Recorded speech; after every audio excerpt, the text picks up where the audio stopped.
Hello बच्चों, let's see this question. If a function f from 2 to infinity b to b defined by f of x is equals to x square minus 4x plus 5 is a bijection and b is equals to a comma infinity, then a is equals to a की value यहाँ पर हमें find करनी है. So the key concept used over here is that the condition for bijection is simple over here, that is codomain of f of x is equals to range of f of x. अगर ये condition satisfied होगी तो हमारा function या bijection होगा, otherwise नहीं होगा. अब कैसे होगा यहाँ पर देखते हैं. सपोज अब यहाँ पर हमें गिवन क्या है कि फंक्शन f गिवन है हमें 2 comma infinity for b defined as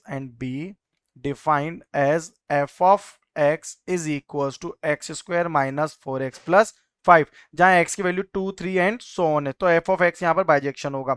since अगर f of x यहाँ बाइजेक्शन है दैट इज 1 - 1 एंड ऑन 2, तो codomain of f of x equals to range of f of x हो जाएगा. यानी कि ये जो की कॉन्सेप्ट है हमारा, जो हमने यहाँ कंडीशन सेटिस्फाइड रही, यहाँ जो कंडीशन ली थी वो सेटिस्फाइड हो रही है.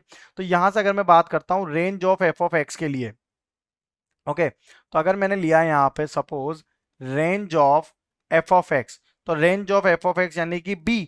So let us suppose that let y is equals to x square minus 4x plus 5. So x square is equal to y plus 4x minus 5. तो ये हो जाएगा x square minus 4x plus 5 minus y is equals to 0. Since अब ये क्या है, एक तरह की क्वाड्रेटिक इक्वेशन है जिसमें कांस्टेंट टर्म क्या है मेरा 5 माइनस वाई, ये मेरा एक कांस्टेंट टर्म है. तो यहां से अगर मैं डिस्क्रिमिनेंट रूल यूज करता हूं that is d is equal to B square minus 4ac, और ये क्या होगा ग्रेटर देन इक्वल टू 0 होगा for the real root. That means यहां से ये कंडीशन क्या आ जाएगी 4 square minus 4 into 1 into 5 minus y. Constant term क्या है हमारी 5 minus y, 5 minus y that is greater than equal to 0.